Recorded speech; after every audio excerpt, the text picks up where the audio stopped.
तब सांप ने घोंसले की तरफ बढ़ने लगी और मन ही मन कहा।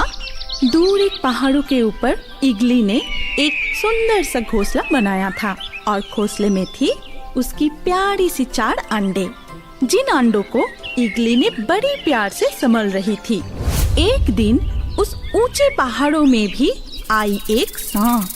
फिर इगली ने 4 अंडे दी है, बड़ा मजा आएगा अंडे खाने में। अब मेरे 4 दिनों का खाने का बंदोबस्त हो गया। और जब इगली सो रही थी तब सांप ने घोंसले की तरफ बढ़ने लगी और मन ही मन कहा। अरे इगली तो घोंसले में ही अंडे के पास बैठा है, लेकिन वो सो रहा है। मैं चुपके से जाके एक अंडा चुरा लेता हूँ। लेकिन इगली तभी नींद से जाग गई।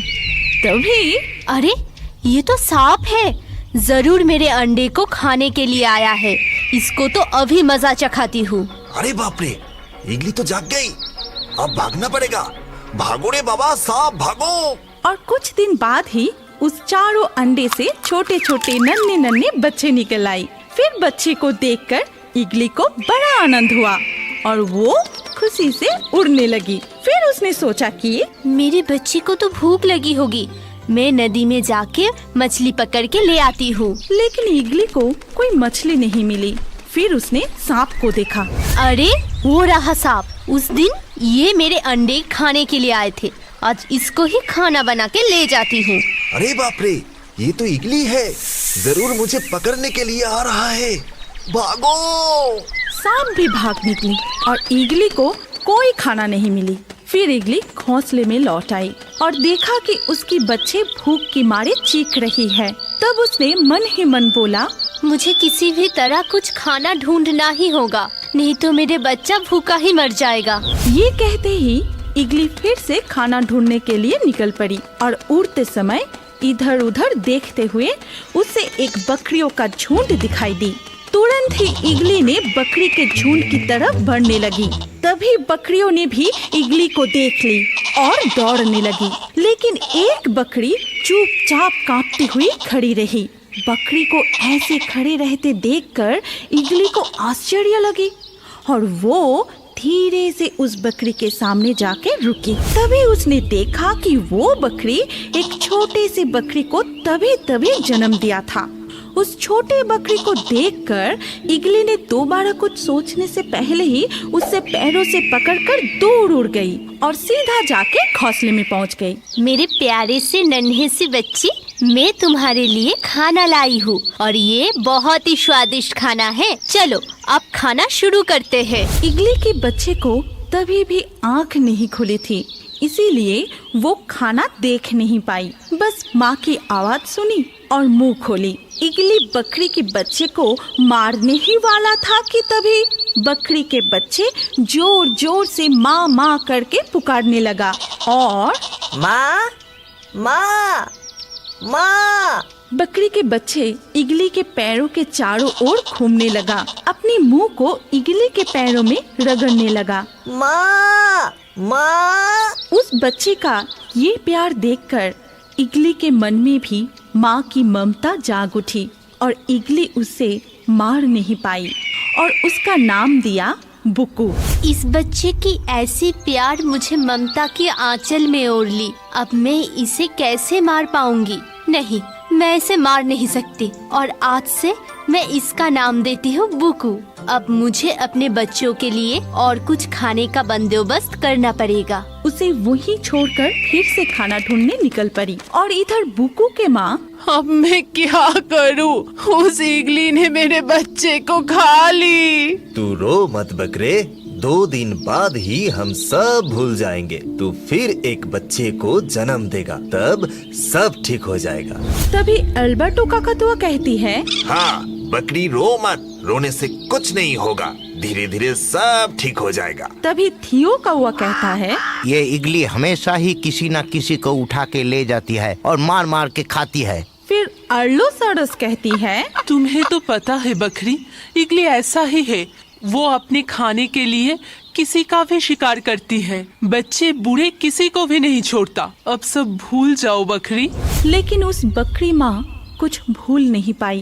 वो हर रोज अपने खोया हुआ बच्चे के लिए रोती रही, उसको याद करती रही। इधर इगली अपने बच्चे के लिए मछली लाती थी, तब बुको खुद ही पहाड़ों पे चढ़कर घास खाती थी। अपने बाकी इगली बहनों के साथ खेलती थी, घूमती थी, फूलों से खुद को सजाती थी। एक दिन जब बुको और इगली के चारों बच्चे मिलकर तितलियों के साथ खेल रही थी, तभी वो देखो तितली, चलो उसको पकड़ते हैं। चलो। तभी बॉबी गिड उसको देखा और मन ही मन कहा, अरे बाप रे, ये तो एक बकरे का बच्चा लगता है। ये इगली के बच्चे से खेल रहा है। ये बात कुछ हजम नहीं हुई, जाके देखता हूँ। और वो उनके पास जाके बोला, ये इगली के बच्चे, ये बकरे के बच्चे तुम लोगों के साथ क्या कर रहा है? आप कौन हो और बकरी के बच्चे कौन है? मैं बॉबी गिड हूँ और ये 4 पहिए बकरे का बच्चा है। क्या? लेकिन ये तो हमारा भाई है। ये कोई तुम्हारा भाई नहीं है, ये एक बकरे है और इसको मुझे खाना है। हटो सब। फिर बॉबी गिड ने बुको की तरफ आगे बढ़ने लगा। तभी वहाँ इगली आ गई और दोनों में खूब लड़ाई हुई। तू यहाँ से चला जा बॉबी। तू हट जा इगली, मुझे इससे खाना है। ये मेरे बच्चे हैं, तू इसको नहीं खा सकता। तू जा यहाँ से। ठीक है, अब मैं जा रहा हूँ, लेकिन मैं छोड़ने वाला नहीं हूँ। मैं इसको खाकर ही छोड़ूंगा। माँ, ये बकरी कौन है? क्या बुको? माँ, क्या मैं सच में एक बकरी हूँ? हाँ बेटा, तू एक बकरी है। इसके बाद इगली ने बकरी के बच्चे को पूरी घटना बताई। फिर बोला कि अब मैं तुझे तेरी असली माँ के पास छोड़ आऊंगी, नहीं तो ये बॉबी गिड से तुझे बचा नहीं पाऊंगी। फिर इगली ने बकरी के बच्चे को उसके माँ के पास छोड़ आई। अरे बकरी, ये तो तेरा ही बेटा लगता है। अरे मेरा बच्चा, मेरा लाडला। क्या वो इतना दिन इगली के पास ही था और जिंदा था? हाँ, मैं इतने दिन इगली माँ के पास ही था और वो मुझे बहुत प्यार भी करती है।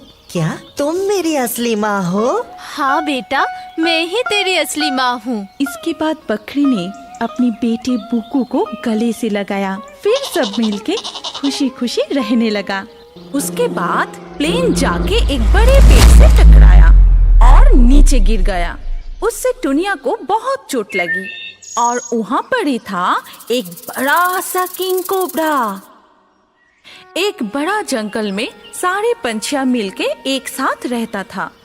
सारे पंछी एक साथ रहते हुए भी टुनिया बहुत ही घमंडी थी। वो सबसे बुरी बर्ताव करती थी क्योंकि उसके पिताजी एक बड़ा बिजनेसमैन था।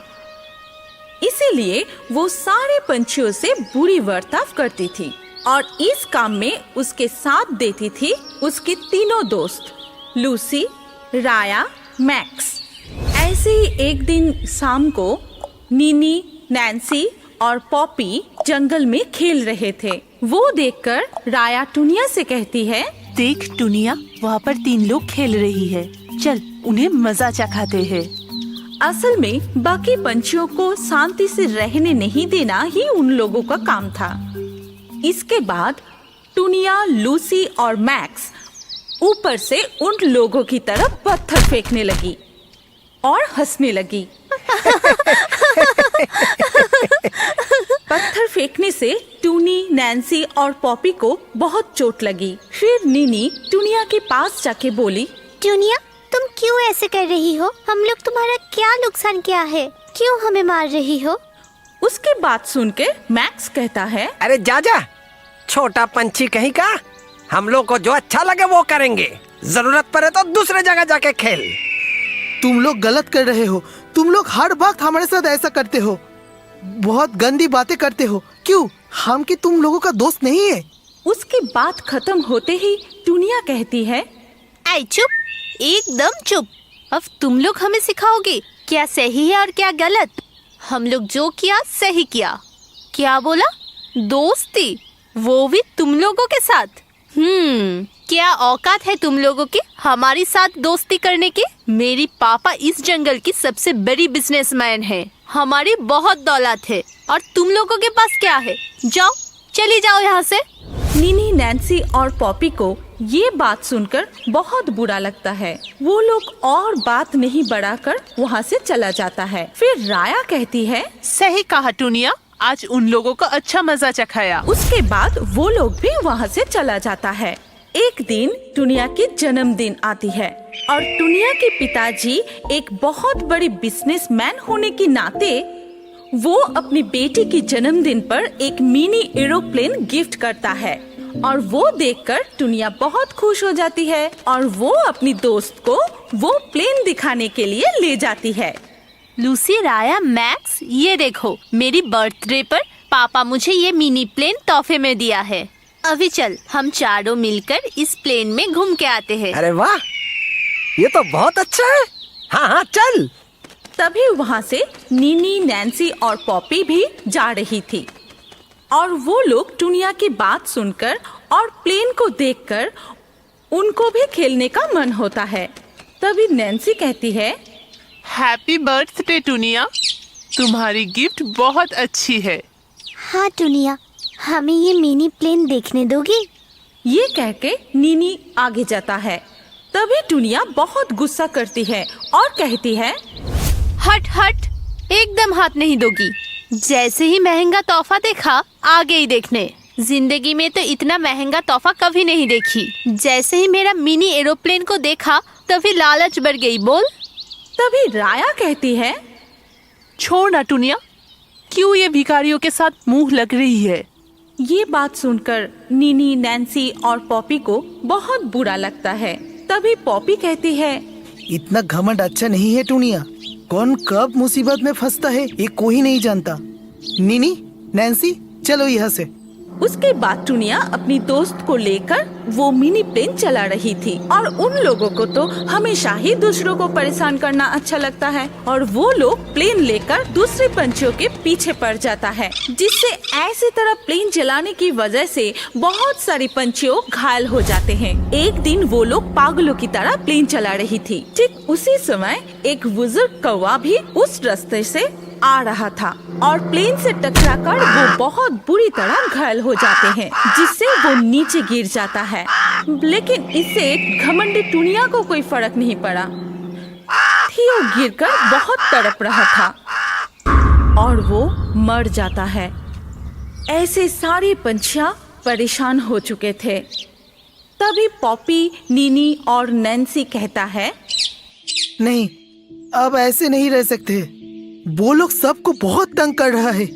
उसके पास क्षमता है, इसकी मतलब वो जो चाहे वो ही करेगा। हमारी जिंदगी का कोई कीमत नहीं है। देखना, एक दिन उसे इसकी सजा जरूर मिलेगी और तभी उसकी दोस्त भी उसके साथ नहीं रहेंगे। इस तरह कुछ दिन बीत जाते हैं। टुनिया उसकी दोस्त के साथ प्लेन चलाते हुए घने जंगल की तरफ चले जाते हैं। ओह, तभी प्लेन पे कुछ गड़बड़ी दिखाई दी। उसके बाद प्लेन जाके एक बड़े पेड़ से टकराया और नीचे गिर गया। उससे टुनिया को बहुत चोट लगी और वहाँ पर ही था एक बड़ा सा किंग कोबरा जो उस गुहा की तरफ जाता है तो उसकी जिंदा रहने की कोई उम्मीद नहीं रहता। टुनिया वहाँ गिरकर दर्द से कहती है, लूसी, राया, मुझे थोड़ा मदद करो, मुझे बहुत दर्द हो रही है। लेकिन मैक्स उन लोगों को कहता है, लूसी, राया, अरे जल्दी निकल यहाँ से। ये किंग कोबरा का जगह है, यहाँ आने पर कोई जिंदा नहीं बचता। टुनिया जो मर्जी हो कहे। ये कह के वो लोग वहाँ से भाग जाता है, टुनिया को अकेले छोड़कर। उसके बाद किंग कोबरा उसकी गुफा से निकल आता है और टुनिया को ऐसे हालात में देखकर कहता है, अरे बाप रे बाप, आज तो खाना एकदम मुंह के सामने रखा है। इस छोटे पंछी का हाड़ चूसने में बड़ा मजा आएगा। घायल टुनिया तभी रोते हुए कहती है, लूसी, राया, मैक्स, तुम लोगों ने इस हालत में मुझे छोड़कर चली गई। हे भगवान, मैं अब क्या करूं? कोई तो मदद करो मेरी इस भयानक किंग कोबरा के हाथों से। तभी वहाँ जंगल के पास से जा रही थी नीनी, नैन्सी और पॉपी खाना ढूंढने के लिए। टुनिया की रोने की आवाज सुनकर पॉपी कहती है, अरे ये टूनिया की रोने की आवाज है ना? शायद वो कोई मुसीबत में है। तभी नीनी कहती है, अच्छा हुआ, इतने दिनों से वो हमें मुसीबत में डाल रहा था, आज खुद मुसीबत में है। और देखो, उसकी दोस्त भी उसके साथ नहीं है। नीनी की बात सुनकर पॉपी कहती है, नहीं नीनी, ऐसे नहीं बोलते। वो हमारे साथ गलत किया, लेकिन हम क्या उनके साथ गलत करेंगे? मुसीबत के समय सभी को मदद करना चाहिए। चलो सब लोग, टुनिया को बचाना होगा। घायल टुनिया रोते ही रही और किंग कोबरा आगे बढ़ने लगी उसको खाने के लिए।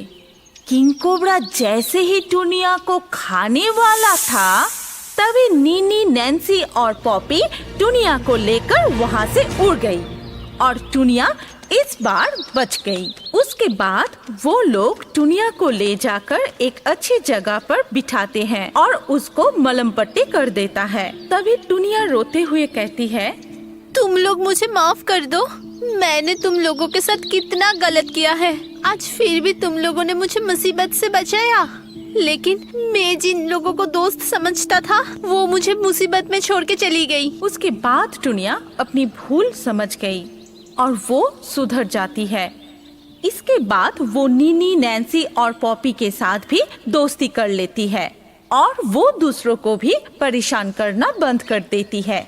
जंगल के सारे पंछियाँ एक साथ मिलकर रहने लगती है। हमारी कहानी यहाँ पर खत्म होती है। अगर आपको ये कहानी पसंद आई तो इस वीडियो पे लाइक जरूर करना। अगर आपके पास कोई पसंदीदा कहानी हो तो कमेंट करके बताएं। सबसे अच्छा कहानी चुन के हम ऐसे ही कार्टून बनाएंगे। और अभी हमारे अगले वीडियो देखने के लिए स्क्रीन के ऊपर इस वीडियो पर क्लिक कीजिए और रियो बर्ड्स के और भी वीडियो देखते रहिए।